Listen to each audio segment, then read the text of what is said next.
Laro ka. Ha? Nagulat kayo, no? Kahit ako, nagulat ako eh. Pero quality yung presence mo kanina. Well, it's a different role for me right now. Hard to say, but that's the reality.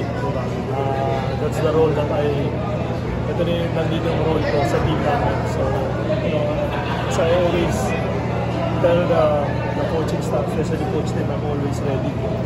Siguro, with the experience that I have, I really have to be ready. So, yun nga.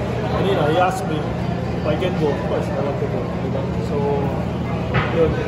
Luckily, good thing. Medyo maganda naman ang hindi naman sinabi maganda ko. May nangyaring maganda naman kahit so, the most important thing on that stretch was really, is nakita namin kung paano kami makapag-execute.